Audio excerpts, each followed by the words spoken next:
Morning class 6 subject science chapter 7 getting to know plants.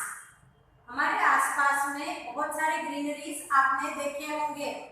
आपके घरों के आसपास, आपके स्कूल के ग्राउंड में या फिर गार्डन में आपने बहुत सारी जो ग्रीनरी देखी है उसको हम अगर क्लासीफाई नहीं करते तो प्लांट्स कहते हैं। तो प्लांट्स क्या है आप सबने देखे हैं। कुछ प्लांट्स जो है वो ग्रीन ना होकर पर्पल कलर के भी हो सकते हैं, उसके लीव्स जो है वो येलो या पिंकिश भी हो सकते हैं। मोस्ट ऑफ जो प्लांट्स है वो ग्रीन कलर के होते हैं। तो आज हमको इस चैप्टर में पढ़ना है प्लांट्स क्या होते हैं। तो व्हाट इज प्लांट मतलब हमारे आसपास का जो ग्रीनरी है वो पूरा ग्रीनरी अगर हम बिना क्लासिफिकेशन किए बोले तो उसको हम प्लांट्स कह सकते हैं। अब हम देखते हैं वैरायटी ऑफ प्लांट्स। आपने जो ग्रीनरी देखी उसके अंदर बहुत सारी वैरायटीज देखी होंगी। जितना आपका हाइट है, कुछ प्लांट्स इतने बड़े होंगे, कुछ जो होंगे वो जमीन पर बिखरे होंगे, कुछ जो होंगे काफी ऊंचे होंगे, हमारे घरों से भी लंबे और हमारे स्कूल की बिल्डिंग से भी लंबे। तो वो सब प्लांट की जो वैरायटी है उसको हम समझेंगे। मैंने यहाँ पर वर्ड लिखा है हर्ब्स, श्रब्स एंड ट्रीज। तो जो प्लांट की जो वैरायटीज है उसको मेजर क्लासिफाइड किया है 3 कैटेगरी में, हर्ब्स, श्रब्स एंड ट्रीज। अब जो हर्ब्स होते हैं वह ऐसे छोटे प्लांट्स होते हैं जो जमीन के ऊपर उगे होते हैं या हम गमलों में भी अपने घरों में लगा सकते हैं। इसका जो स्टेम होता है वो वीक होता है, इसमें ब्रांचेस जो होती है वो कम होती है। आपके घरों में तुलसी का पौधा होगा वो है हर्ब्स, या फिर पुदीना लगाते हैं, हरी धनिया पत्ती लगाते हैं, तो वो सब हर्ब्स हो गई। क्योंकि उसका जो स्टेम होता है वो वीक होता है, जनरली ग्रीन कलर का होता है और उसके अंदर ब्रांचेस जो होती है वो कम होती है। अब हम बात करेंगे श्रब्स। श्रब्स जो है वो अभी आपका जितना हाइट है उतने ऊंचे हो सकते हैं, उससे थोड़े ऊंचे हो सकते हैं, लेकिन बहुत ज़्यादा ऊंचे नहीं होते हैं। ये भी कुछ श्रब्स जो है वो गमलों में लगाए जा सकते हैं। बाकी जो श्रब्स या झाड़ियाँ होती है यह जमीन पर लगी होती है। साथ ही इसका जो स्टेम होता है वो थोड़ा सा स्ट्रॉन्ग होता है हर्ब्स की कंपैरिजन में, और ट्रीज की कंपैरिजन में श्रब्स का जो स्टेम होता है वो थोड़ा वीक होता है। श्रब्स के अंदर ब्रांचेस ज़्यादा होती है, जमीन से ऊपर ही इसके अंदर ब्रांचेस होने लगती है। श्रब्स जो होते हैं ये घने होते हैं। अब हम बात करेंगे ट्रीज की। ट्रीज आपने अपने सराउंडिंग में देखे होंगे, मैंगो ट्री, नीम, अमरूद, ये सब आपने जो देखे होंगे ये बड़े पेड़ होते हैं। पीपल हो गया, बरगद हो गया, ये सब आपने अपने आसपास में देखे भी होंगे। इनकी लीव्स वगैरह भी आप पहचानते होंगे। तो जो ट्रीज होते हैं वो बड़े होते हैं। ट्रीज का जो स्टेम होता है वो भी बहुत स्ट्रॉन्ग होता है, बहुत ब्रांचेस भी ट्री के अंदर होती है। कुछ ट्री के अंदर फ्लावर्स होते हैं जैसे अमलतास, टेसू। कुछ ट्रीज जो होते हैं उसके अंदर फ्रूट्स भी होते हैं जैसे गुआवा या फिर मैंगो, टैमरिंड, इमली, ये सब आपने देखे होंगे। अब हम बात करेंगे पार्ट्स ऑफ प्लांट। तो कोई भी जो प्लांट है उसके क्या क्या पार्ट्स हो सकते हैं। यहाँ पर मैंने पार्ट्स ऑफ प्लांट ड्रॉ किया है। आपके फर्स्ट चैप्टर में इसका ड्रॉ भी है। एक बार हम इसको फिर से देख लेते हैं। हम प्लांट की बात करते हैं। सबसे पहले बिलो द ग्राउंड या मिट्टी के अंदर जो पार्ट होता है उसको रूट्स बोलते हैं। रूट्स जो होता है वो मिनरल्स और वाटर को अपवर्ड डायरेक्शन में ले जाकर पूरे प्लांट को प्रोवाइड करता है न्यूट्रिएंट्स। उसके ऊपर का जो हिस्सा है यह स्टेम है। स्टेम जो होता है यह प्लांट को स्ट्रेंथ या मजबूती देता है। छोटे जो प्लांट होते हैं उसका जो स्टेम होता है वह कम मजबूत होता है, और ट्रीज का जो स्टेम होता है ब्राउन कलर का होता है और बहुत मजबूत होता है। अब हम बात करेंगे लीव्स। लीव्स मतलब पत्तियाँ। अलग अलग प्लांट की पत्तियाँ अलग अलग कलर की भी होती है, थोड़ा सा ग्रीन कलर के वेरिएशन होते हैं और शेप और साइज सभी प्लांट के अलग अलग होते हैं। हम इजीली आइडेंटिफाई कर सकते हैं कौन सा लीफ जो है वो तुलसी का है या पुदीने का है या पालक का है या मैंगो ट्री का है या कढ़ी नीम है या मीठी नीम है। लीफ से हम प्लांट को आइडेंटिफाई कर सकते हैं। अब है बर्ड। बर्ड को हम हिंदी में कलियां बोलते हैं। जो फ्लावरिंग प्लांट होते हैं, ऐसे प्लांट जिसके अंदर फूल लगते हैं।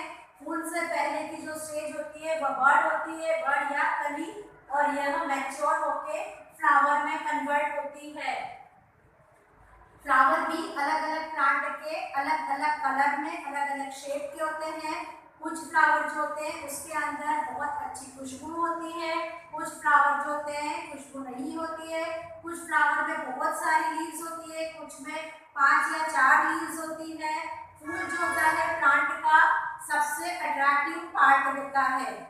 कुछ प्लांट्स जो होते हैं उसके अंदर फ्लावर जो होता है वह आगे चल के फ्रूट में कन्वर्ट होता है। अब हम प्लांट का फ्रूट वाला पार्ट समझेंगे। तो जो फ्रूट होता है, जो हम फल खाते हैं, केवल वही फ्रूट नहीं होता। किसी प्लांट के अंदर अगर कोई सब्जी भी लग रही है, जैसे टमाटर या भिंडी या बैंगन, तो वो भी उस प्लांट का फ्रूट है जो खाया जा सकता है। तो अलग अलग प्लांट के अलग अलग पार्ट खाए जा सकते हैं। जैसे पोटैटो हो गया, वो स्टेम है, खाया जा सकता है। रेडिश और कैरेट जो है वो रूट्स है, वो भी खाई जा सकती है। धनिया पत्ती, पालक, पुदीना, ये लीव्स है, ये भी खाई जा सकती है। फ्लावर, कैलीफ्लावर, कैबेज, ये भी एक टाइप का फ्रूट है, या फिर ग्रीन लीव्स भी है कैबेज। और बाकी बहुत सारे जो प्लांट है उसके अलग अलग पार्ट जो है वो एडिबल होते हैं। हर प्लांट का हर पार्ट एडिबल नहीं होता। और फ्रूट्स के अंदर सीड्स भी होते हैं। हर फ्रूट के अंदर सीड्स हो जरूरी नहीं होता। जैसे हम बनाना खाते हैं या केला होता है, उसके अंदर सीड्स नहीं होते। या फिर सेब फल है या मौसमी या ऑरेंज, उसके अंदर कुछ सीड्स होते हैं। पपाया, वाटरमेलन, उसके अंदर बहुत सारे सीड्स हो सकते हैं। अब हम देखेंगे प्लांट नीड सपोर्ट। ऐसे प्लांट आपने देखे होंगे जिसे किसी सपोर्ट की जरूरत होती है। यह 2 टाइप के होते हैं, एक है क्रीपर और एक है क्लाइंबर। क्रीपर्स जो होता है आपने कहीं जमीन पर फैले हुए देखे होंगे, उसके अंदर स्प्रिंग जैसे स्ट्रक्चर भी होते हैं। तो जो क्रीपर्स होते हैं वो नाजुक प्लांट होते हैं, एक तरह के हम उसको बेल या लताएं बोलते हैं। यह स्पेशली पंपकिन या कद्दू या वाटरमेलन, मस्कमेलन, तरबूज या खरबूजा वजन फ्रूट का ज़्यादा होता है। और वो जो प्लांट होता है वह पूरा ग्राउंड पर फैला हुआ रहता है सपोर्ट के लिए, तो उसे क्रीपर्स कहा जाता है। नेक्स्ट है क्लाइंबर। यहाँ मैंने क्रीपर को ड्रॉ किया हुआ है। क्लाइंबर आपने सभी ने देखे होंगे, जिससे हम बात करते हैं अंगूर की बेल, गिलकी, लौकी, तुरई, इनको सबको बेल के द्वारा ऊपर की तरफ में किसी स्ट्रॉन्ग जगह पर सपोर्ट देकर चढ़ाया जाता है, तो वह क्लाइंबर्स कहलाते हैं। टिंडूरी जो आती है, ककड़ी होती है, ये सब जो है यह क्लाइंबर्स है। किसी भी सपोर्ट पर इसको ऊपर की तरफ में चढ़ाया जाता है। इसके स्प्रिंग जैसे स्ट्रक्चर्स होते हैं, वह सपोर्ट के आसपास में ग्रिप बना देते हैं और उसके ऊपर पूरा बेल ऊपर की तरफ में लग जाता है और ऊपर नेटवर्क का एक सपोर्ट कर देते हैं। स्पेशली अंगूर वगैरह वो वहाँ पर लगते हैं। अब हम बात करेंगे आपका जो एक्टिविटी 1 है, उस एक्टिविटी के अंदर आपको खाली ये देखना है कि आपके सराउंडिंग में कितनी टाइप के प्लांट्स हैं। तो हर्ब्स हो सकते हैं, श्रब्स हो सकते हैं या वो ट्रीज हो सकते हैं। आप उसको इजीली इस चैप्टर को समझने के बाद में आइडेंटिफाई कर सकते हैं।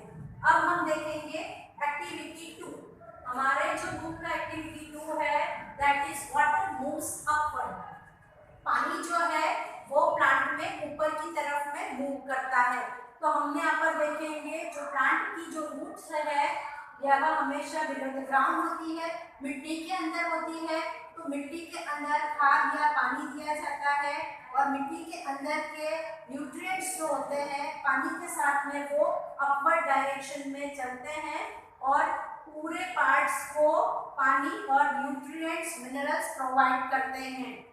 इसके लिए एक एक्टिविटी बताया गया है कि अगर आप एक छोटा सा प्लांट है कोई, जैसे मनी प्लांट, उसका एक छोटा सा टुकड़ा जिसके साथ में उसकी रूट्स हो, उसको पानी में लेकर रख लीजिए, उस पानी के अंदर इंक डाल लीजिए, तो वो थोड़े दिन में इंक का जो कलर है वो लीव्स के अंदर आपको डॉट्स में शो होगा।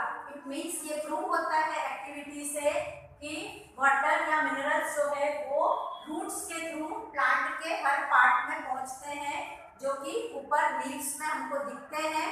जब लीव्स का रूट्स ने जब पानी को ऑब्जर्व किया, उस पानी के अंदर कलर था, उस कलर को लीव्स तक वहाँ पर जब पहुँचा तब हमें एक्टिविटी से पता चला कि रूट्स जो है वह प्लांट के लिए वाटर प्रोवाइड करती है हर पार्ट के लिए। अब अगर आप किसी ट्री का कोई एक ब्रांच या टहनी अगर ले लेते हैं और उसको सेम ऐसे ही कलरिंग वाटर में रखेंगे तो वो वहाँ से पानी को एब्जॉर्ब नहीं करेगा क्योंकि उसके अंदर रूट्स नहीं होती। अब हम बात करेंगे लीफ। लीफ आपने देखे होंगे, लीफ मतलब पत्तियाँ। ये जो लीफ होते हैं ये किसी भी प्लांट या ट्री के लिए फूड मैन्युफैक्चरिंग का काम करते हैं। अब हमें यहाँ पर एक्टिविटी 3 जो है उसमें देखना है कि जो लीव्स होता है वह किस टाइप का होता है। यहाँ मैंने लीफ ड्रॉ किया हुआ है, यहाँ एरो पर मैंने पेटियोल लिखा है। पेटियोल मतलब ये वाला जो हिस्सा जो ब्रांच से जुड़ा हुआ है प्लांट के साथ, इस हिस्से को पेटियोल कहा जाता है। रिमेनिंग के जो ब्रॉड हिस्सा है उसे लेमिना कहा जाता है। अब हम बात करेंगे लीफ वेनेशन। कोई भी जो पत्तियां होती है उसके अंदर, जैसे मैंने एक लीफ ड्रॉ किया है, उसके अंदर आप बहुत सारे स्ट्रक्चर्स देख रहे हैं। जब आप ड्रॉ करते हैं तब भी आपको ये सब ड्रॉ करना होता है, पर इसका मतलब ये ड्रॉ करने से ही नहीं होता। एक्चुअली ये उसका इंटरनल स्ट्रक्चर होता है। ये जो बीच का ड्रॉ किया हुआ है उसे मिडरिप कहते हैं और ये जो दूसरे स्ट्रक्चर हमने ड्रॉ कर रखे हैं उसे वेन्स कहा जाता है। तो इसको रेटिकुलेट वेनेशन कहा जाता है, जिस लीव के अंदर ऐसे बहुत सारे ब्रांचेस जैसे निकले होते हैं या एक नेटवर्किंग या वेब जैसा बना होता है। इसके लिए आपको एक एक्टिविटी कर सकते हैं, कोई पीपल वगैरह का सूखा पत्ता ले लीजिए, उसे एक प्लेन पेपर पर रख कर पेंसिल से उसके ऊपर अगर हम रब करेंगे तो आपको ये आउटर लाइंस और ये मिड रिब ड्रॉ में आ जाएगा। मतलब यहाँ पर इससे हम प्रूव कर सकते हैं एक्टिविटी के थ्रू कि कोई भी जो लीफ है उसका जो आउटर स्ट्रक्चर है वहाँ पर आपको एक जो लेमिना वाला पार्ट है वो दिखेगा, एक मिड रिब वाला पार्ट दिखेगा और उसकी वेन्स भी दिखेगी। तो जहाँ पर ऐसा नेटवर्किंग है उस लीव्स को रेटिकुलेट वेनेशन कहा गया है। कुछ लीव्स जो होती हैं इस टाइप की होती है जिसके अंदर ऐसा नेटवर्क टाइप का नहीं बना होता, जाल जैसा नहीं बना होता, मिडरिप वगैरह भी क्लियर नहीं दिखते हैं वहाँ पर, या मिडरिप क्लियर दिखता है लेकिन वेब जैसा इसके अंदर इंटरनल स्ट्रक्चर है वैसा इसमें नहीं होता। इसको पैरेलल वेनेशन कहते हैं। जैसे कॉर्न या मकाई जो होता है उसकी जो लीव्स होती है या बनाना लीव्स होती है उसके अंदर पैरेलल वेनेशन देखा जाता है। आगे का हम पार्ट 2 में समझेंगे।